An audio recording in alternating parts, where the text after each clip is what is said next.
Всем добра! Стиральная машина Bosch не отключается нагревательный элемент. Со слов клиента, стиральная машина при выборе программы с температурой 30 градусов кипятит белье так, что из лотка для порошка идет пар. Ошибок не выдает. При вскрытии и диагностике был проверен термодатчик. Датчик исправен, при вскрытии модуля обнаружено залипшее реле. Реле успешно заменено.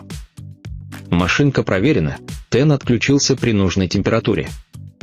Всем удачного ремонта!